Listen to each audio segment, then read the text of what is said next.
Ilo Nishmas Hanoch Shimon ben Asher. B'shiftaho. So we're talking about humility.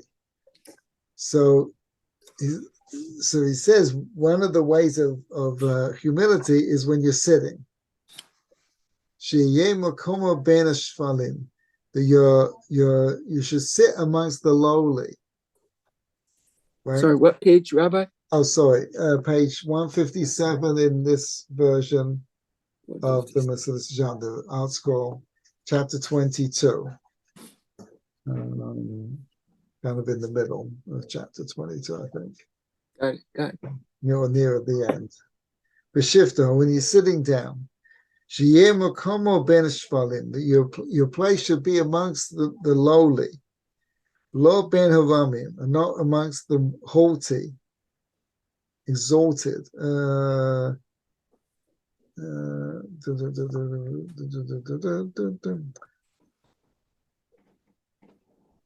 Okay.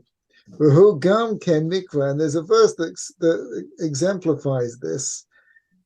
Al tithader lifnei melech. Don't glorify yourself in front of the king. Yes, don't glorify the king. Just look at the translation here.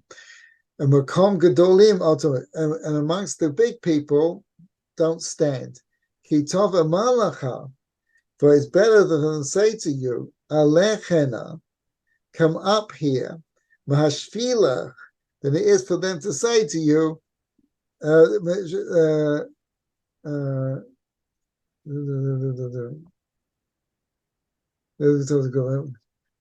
is for them to say to you to go down. Right? And so they have said, by Yikra Rabbah, right? Sit back, distance yourself 2 or 3 places and sit down. In other words, wherever you think you should be sitting, take that down a couple of notches at least. Until they say to you, no, you should come up here. Right? But so they don't say to you, go down, you're too high. Right? Well, okay, he's going to say a new idea. Well, let's talk about this. Okay, so now what does this mean? Right, when you're sitting, that his place should be amongst the lowly. So there's a saying in business: don't be if you think you're the smartest person in the room, you're in the wrong room. Right? Don't be in a place where you're the smartest person in the room. Right? Be in a place where be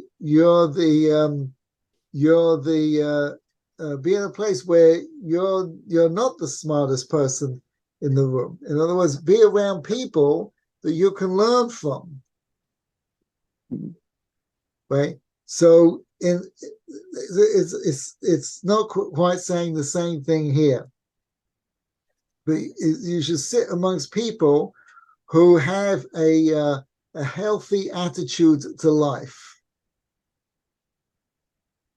They don't sit amongst people that think much of themselves. You won't grow very much.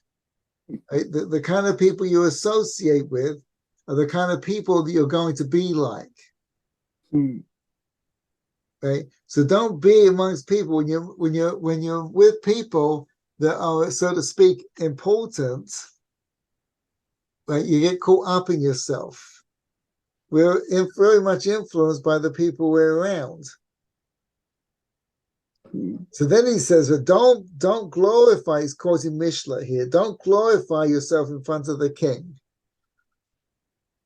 Right? And it's followed the same kind of idea. Don't emphasize how important you are,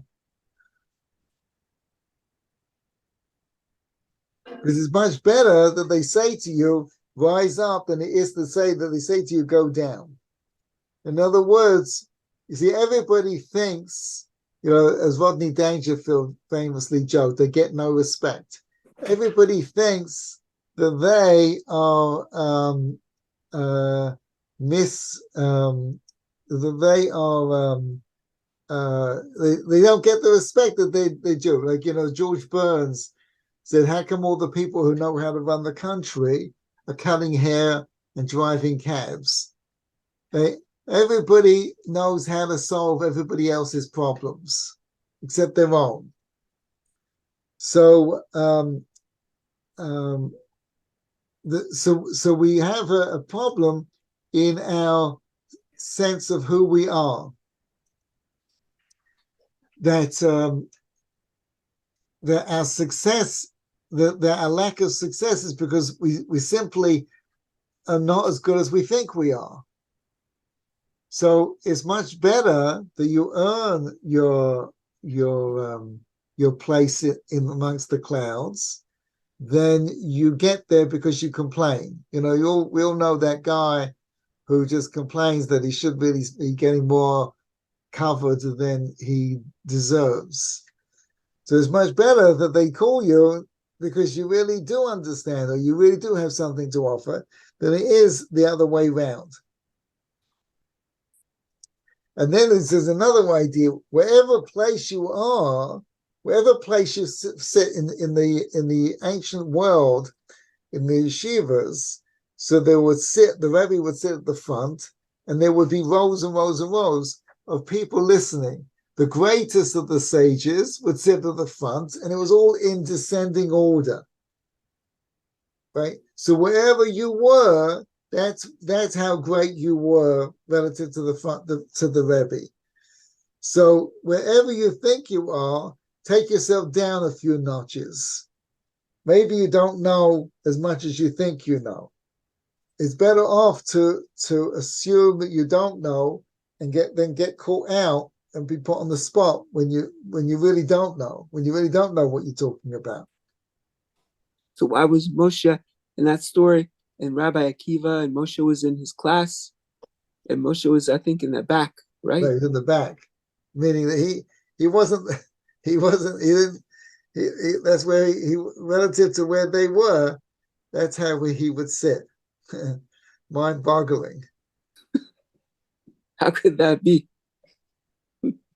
How can that be? So you see, that's the beauty of Torah.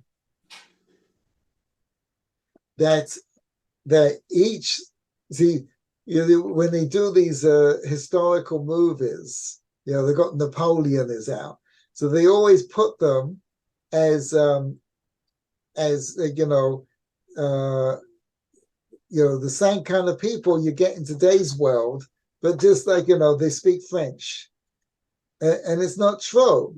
That and you can see this from literature of previous generations, that each generation grows in its level of sophistication. I'll give you one very simple example that we all understand. So obviously, every person who's got two brain cells that synapse at the right speed and a heart that's pumping is outraged and horrified by what happened on October the 7th. Right? We all understand that, right? You follow? However, nobody, the barbarity of October the 7th matched anything that happened in the Holocaust. Right? Was the Holocaust worse? I don't think so. Was this worse? I don't think so. It's the same thing. Right? These animals in the Gaza Strip behaved on a level that was reminiscent of what the Nazis did in the Second World War. Neither one is worse than the other one, in my estimation. Hard to say who's worse. They're both pretty evil, right? However, there's no calling that is being heard where people are saying in October 7th, where is God? Or where was God? Right.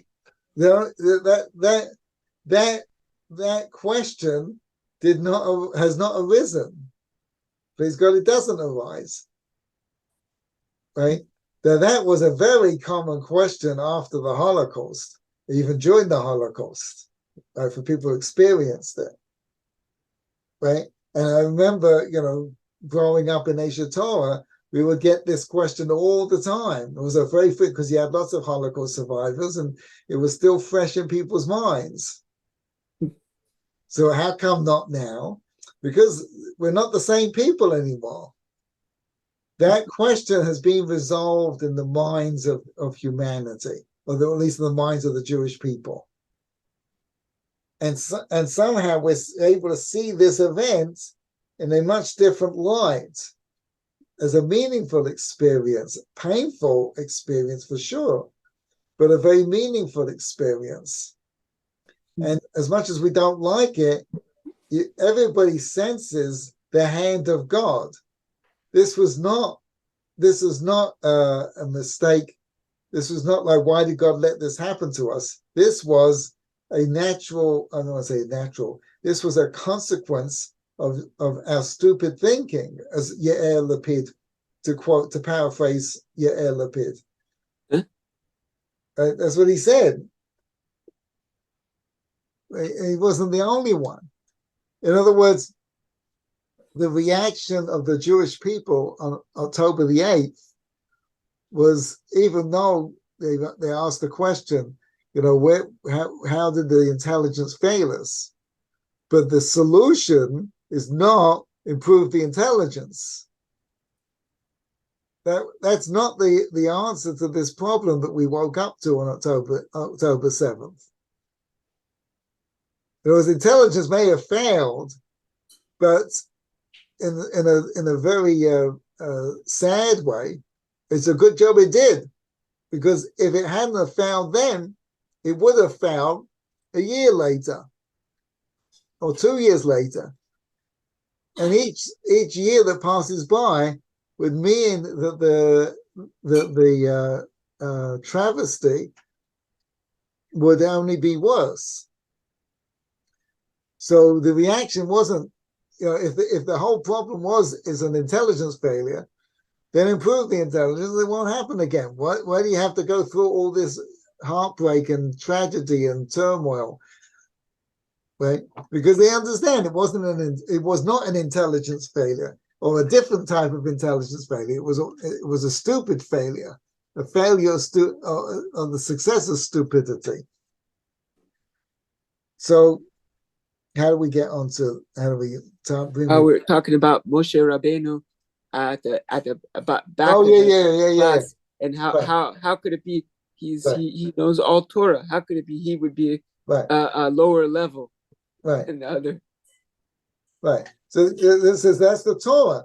The beauty of the Torah is if everybody learns Torah and teaches Torah to the next generation, each generation grows deeper.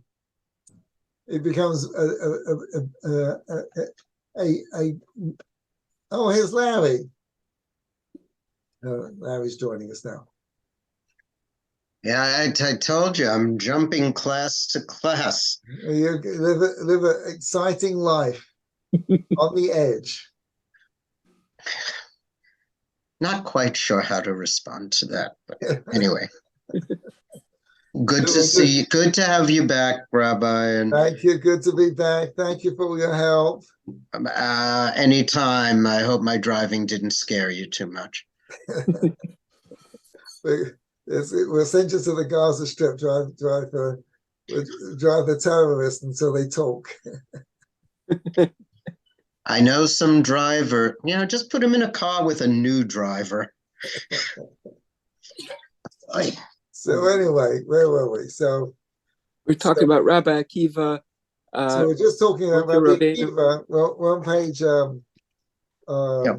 157 in this book, and he says, wherever place you're sitting at, it's right in the middle of the paragraph there. Mm-hmm. Whatever place you sit, meaning wherever you feel that you deserve to be, right? In other words, there's the front of the shawl, right? That would be reserved for the most important people, and the lesser people, ascending backwards or descending backwards. So in the classic yeshiva world, the rabbi would sit at the front, and the greatest of the students would sit closer to him, and all the so Yechiel was asking. There's a famous midrash that Moshe went and saw, what would be the future, and God took him to the class of Rabbi Akiva, and he's sitting in the back. Now, obviously, that story did not happen. The rabbis say that the midrashim are made up of a combination of different things. Some of them are stories that actually happened, and some of them are fictional to explain an idea that didn't actually happen. And it's often difficult to figure out which one's which. The point of the matter is that it doesn't matter. In fact, it doesn't really matter. The stories in the Torah happen. The point of the stories in the Torah are not there to teach you history. They're there to teach you a point. Whether they happened or not is somewhat irrelevant. Obviously, we think that they happen. We believe that they happen. But the question of whether they happen or not is one of the questions that the Talmud doesn't ask. The Talmud doesn't, of all the questions they ask, the Talmud is filled with questions. It doesn't ask this question, did it really happen? Right? Because it's an irrelevancy. It's sort of like watching a science fiction movie. Right? We all know that it didn't happen, but the point is, that's not the point. The point is, within the context of them believing that this is possible, how does the storyline flow? What do you learn from the characters and their interactions with each other? So too, right? But however, some stories are obviously a fiction, and this is one of them. How do you know it's fiction? Right? How do you know it's fiction? Don't answer all at once. I'd say the question again, please. How do you know it's fictional?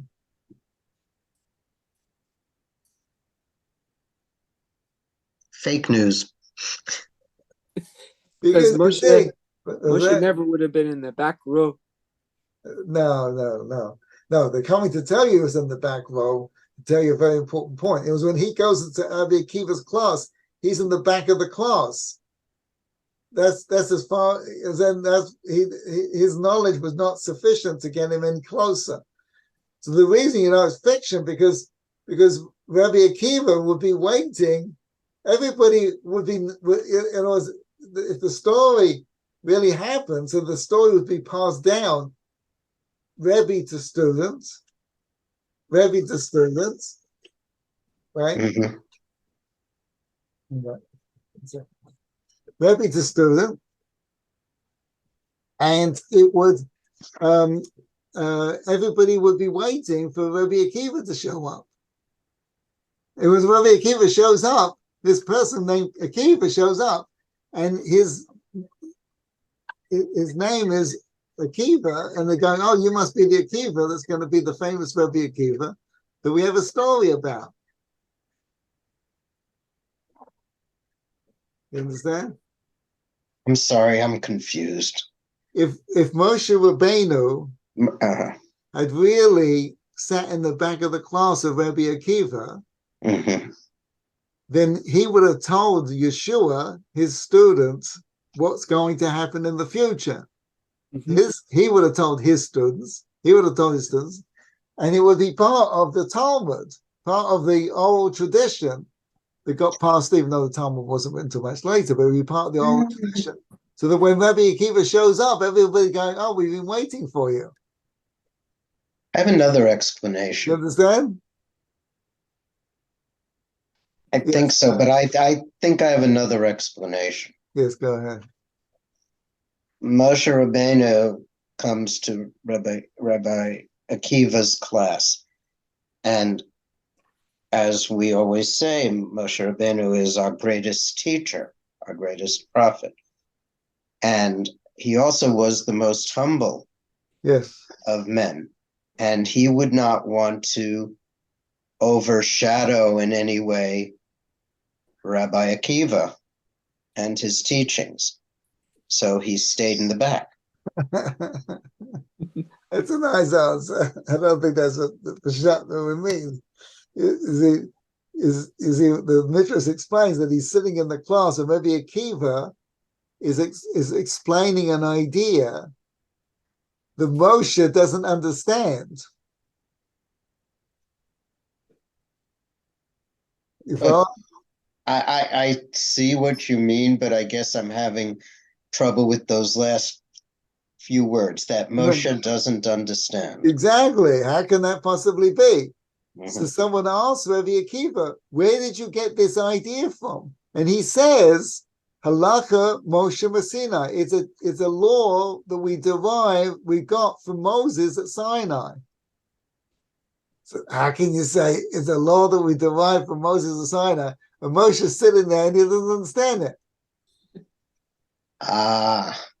Okay. You understand? Okay. So obviously, you see, the rabbis devised this story, created this story to teach you an idea, because obviously Rabbi Akiva, Moshe didn't sit in the class. It wasn't a thing that happened. It was they created this story so that you can understand this concept. Right? You with me? Right? Understand what concept? The concept of Torah. The Torah grows in the same way physics. Einstein comes up with EMC squared. So you can ask Einstein, where did you get this from? He said, it's a natural progression of Newtonian physics. If you understand Newton, and you really carry it through, you realize the imperfections and the problems that it has, and eventually you're going to get to E equals MC squared, right? Quantum physics. In the same way, medicine is just built on within every principle we understand. This is only true in natural law, right?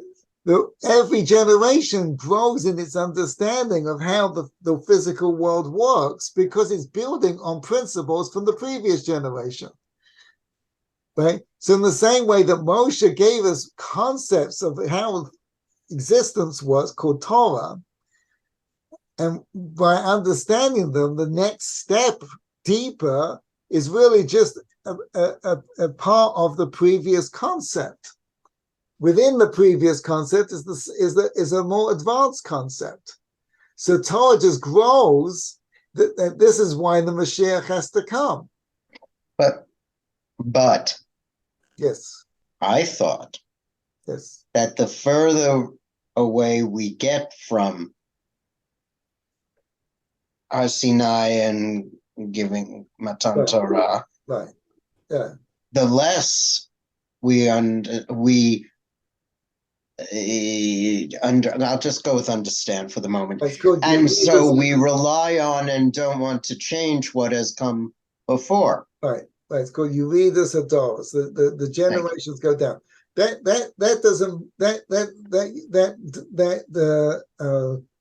lowering in the generation is perceivable to us, but not just in simply Torah. You see in the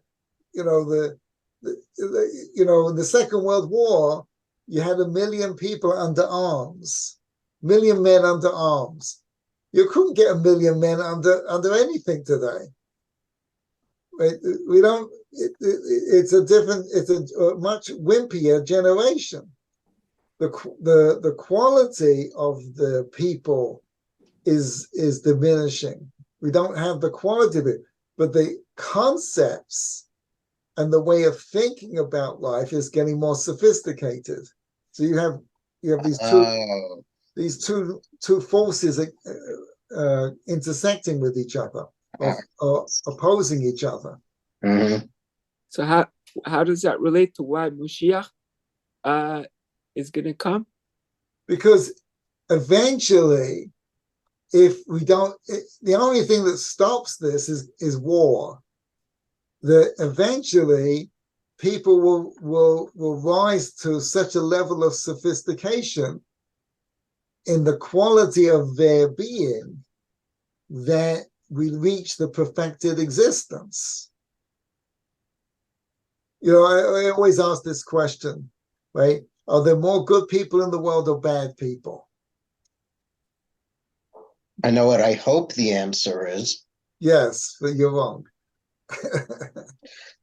There are more bad people in the world. Most people say there are more good people, right? But the reality is, as you see from October 7th, right, there's more bad people in the world. Now, I don't believe that the majority of the people are pro-Palestinian. I don't believe that at all, right? But the majority of people couldn't care two hoots, right? We live in a world that is not very responsive or responsible, right? On the other hand, the question is, right, is the world getting better or is the world getting worse? Now, most people say the world's getting worse, but that's also not true because the world's getting better. On any scale of judgment, we've never lived in such a better time to live. You've spoken about this before. I've Right. heard you Right. talk about that. The thing about making dinner and your grandmother and microwave. Right. Health, food, wealth, longevity, morality, justice, equality, education. There isn't one standard by which you can say the world's gotten worse, except the toughness of human beings. That's true. We're weaker. But in terms of any standard by which human beings have evolved, humanity's never been at a better stage than it is right now. So how do you explain the world getting better? Right? And at the same time, there are more bad people than good people because the Almighty is on the side of the good. In other words, if it wasn't for the fact that the Almighty is on our side, specifically the Jewish people, Gaza would be a bloodbath, Jewish bloodbath, God forbid. They're going in there. The place is a cesspool of evil and booby traps and everything going on. Right? Yeah, it's terrible. We've lost 50 or plus soldiers. It's terrible, right? But anybody who's followed warfare, in the last 200 years, 50 is nothing. They were sending people back in the Americans in Afghanistan and Iraq by the boatloads, right? How come is that? And the Israelis are far more scrupulous about killing innocent people than the Americans are. They just opened up. They just took it. Helicopter gunships and just blew everything away. They weren't going house to house. Right? They were like the Israelis are doing. So how come? I saw. I put it on the post. One of the commentators from Israel, the Israeli army, he said just before the war started, there was a tremendous downpour of rain from the Gaza Strip. I don't know if you saw that, right? So the IDF was getting very nervous because this is not good weather for heavy artillery, for tanks and things like that. But it turned out to be a blessing. Why? Because it flooded the tunnels, and that already killed off a whole bunch of terrorists that couldn't get out in time, right? And the ones that had to get out, right, they became exposed, and the IDF took care of them that way. Wow. Does Yechiel know about the WhatsApp group? We have a WhatsApp group supporting Israel. If you remind me, I'll send you a link. Or if you could send Yechiel a link, that would be great. If I can find it, yeah. Okay. I don't know that I have his contact info. Rabbi, you have to do it. I'll do it. Sorry. Okay. So anyway, so the Almighty is on the side of the good. So the world is progressing. And this is basic parenting. Right? Every parent raises their children to be better than them. Right? By this means, the world has to reach perfection. It has to get to a point where it reaches its ultimate point, its ultimate purpose. The only thing slowing us down is we keep going to war. and killing everybody off. But if not for that, the world would reach its ultimate perfection. Right? Therefore, it's obvious the Mashiach has to come. It's an inevitability. That's what Chazal said. As sages said. So anyway, getting back to our Mesilas Yesharim, so he says you should go back. You should always take yourself down. That's how we digressed onto Moshe Rabbeinu. You should always take yourself down 2 or 3 steps from where you think you should be. Right? And this is very healthy, a healthy way of approaching life, because it's far. We've all know people who think of themselves more than they really are, and it's very debilitating. So of the two, it's very hard to know who you really are. So of the two, it's better off to err in the side of thinking less of yourself than of going the other way round, of finding out you really don't know what you're talking about. And then he says, for all call, and anybody who lowers himself, who makes him small, right, in this world, call me small on divrei Torah ba'olam. Anybody who makes himself small on words about learning words of Torah in this world, right, he'll become great in the world to come. Right? Now, this doesn't mean that you should be, play the village idiot, right? That's not the idea here. That you just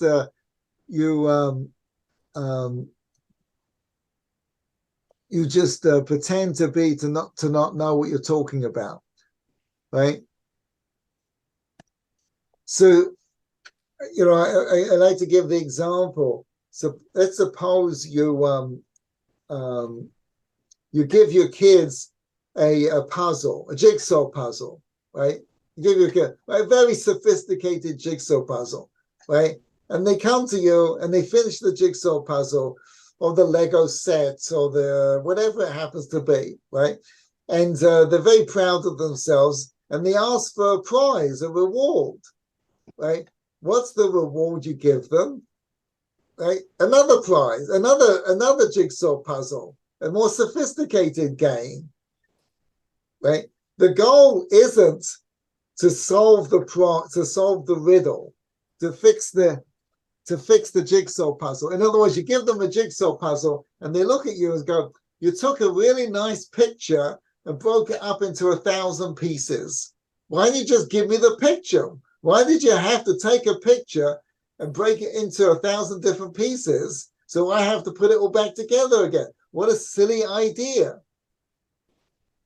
right? The goal isn't to make the picture. The goal is to train their thinking so that they can solve the picture. The picture is, the completed picture is just the means to an ends. There's no prize for doing the jigsaw puzzle, because completing the jigsaw puzzle is not the point. I don't need the jigsaw puzzle fixed. I don't need the picture fixed. I didn't give you the jigsaw puzzle so I can see the whole picture. I gave you the jigsaw puzzle so the process of putting it back together again will train you to think about life in a certain way that is meaningful for your life, that's helpful in your life, right? In other words, I'll put it slightly differently, the bit that's broken in the jigsaw puzzle is a very small percentage of the functionality of the whole puzzle. Anyone who could make a jigsaw puzzle doesn't need to have a broken jigsaw puzzle. The manufacturer would find it much easier just to send you the picture as a poster. It takes far more engineering to create the brokenness than it is to just not break it in the first place. Are you with me? That is our life. Our life, the amount of problems that we have in life, or the degree of the problem we have in life, is a very small percentage of the functionality of our life. The problems we're here to solve are not because we need to solve them. It's not that we go to God and say, look, I solved the problem. He didn't need you to solve the problem. He gives you the problem like the jigsaw puzzle. So you'll think about life in the right way. It's much easier for God to just give you the money. Right?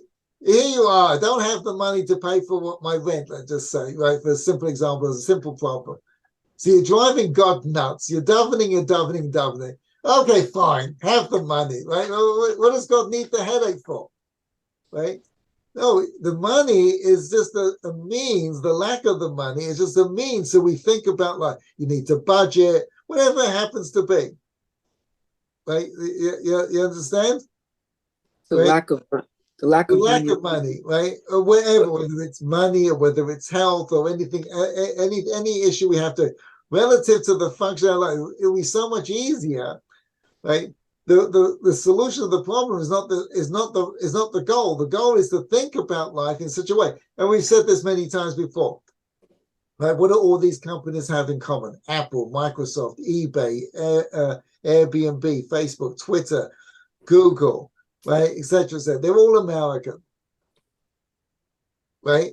Why are they all American? Because America thinks about life in ways that produce these kinds of companies and other countries don't. So all these other countries, they're trying to produce these companies, but they can't do it because they don't think about life in such a way that produces this kind of functionality. You follow? The goal isn't to have a Google. The goal is to have all the people here think in certain ways that produce these kind of successes.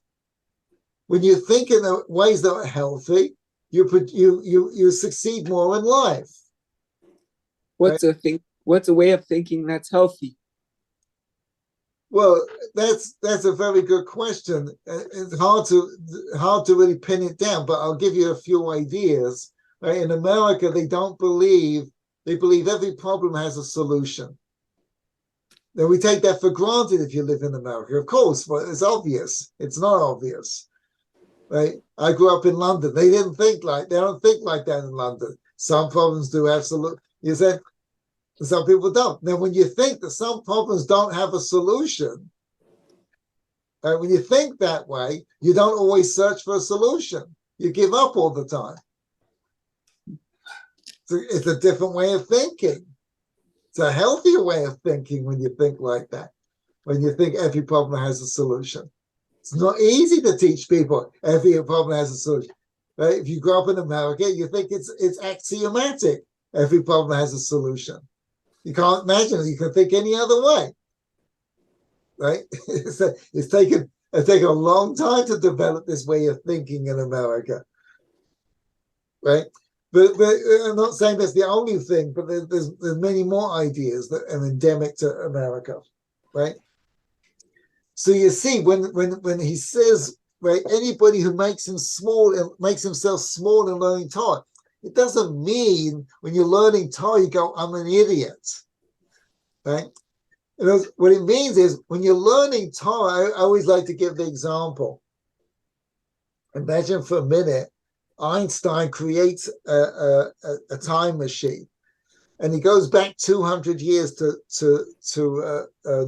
Isaac Newton.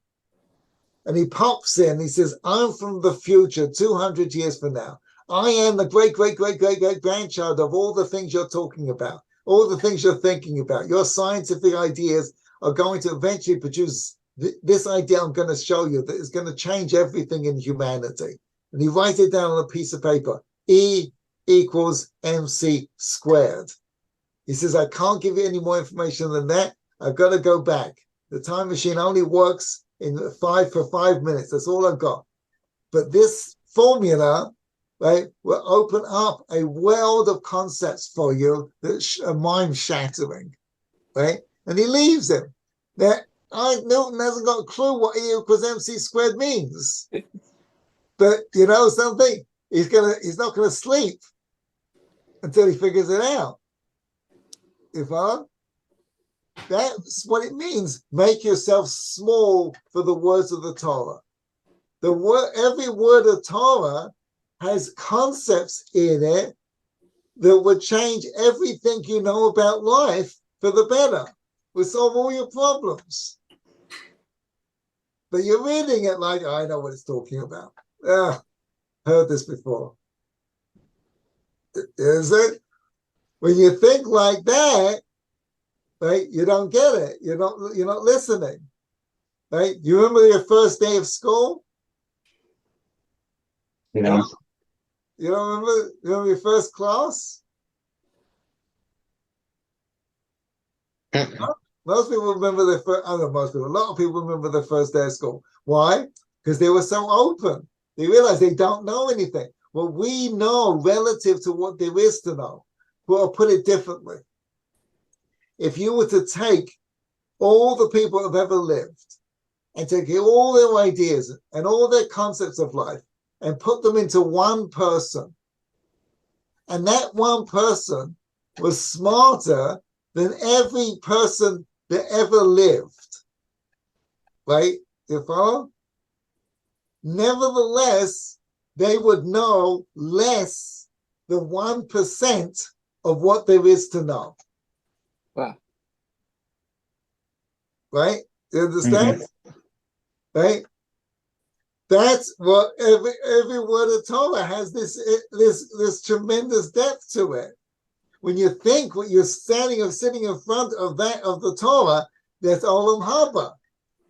You open yourself up to Olam Haba. You see another world. You follow? That's when you sit in front of Torah and you think that this knowledge is endless. I'm sitting in front of the secrets of the universe. If you really believed it, you wouldn't get up. You'd be in total thrill. Are you saying we don't believe that? We don't believe that, exactly.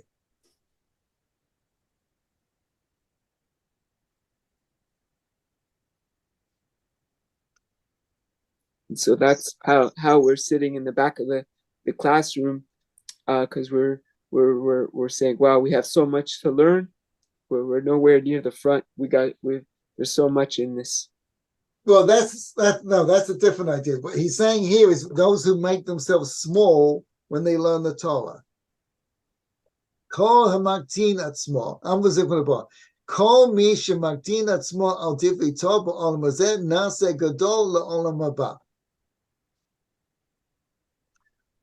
Right? Anybody who makes themselves small in this world and learning Torah. In other words, the more you realize how little you know and how great the Torah is, the more you're going to learn.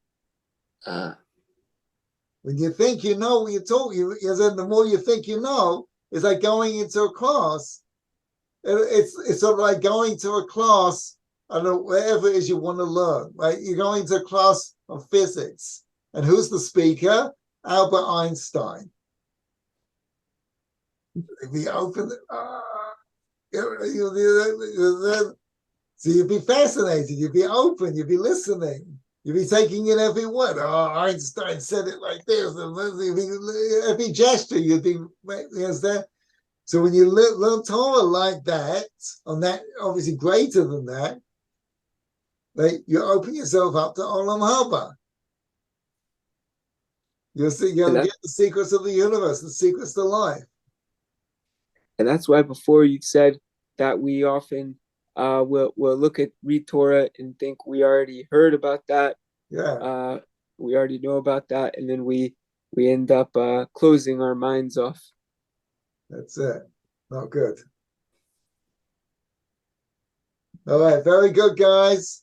Thank you, everybody. Good to be back.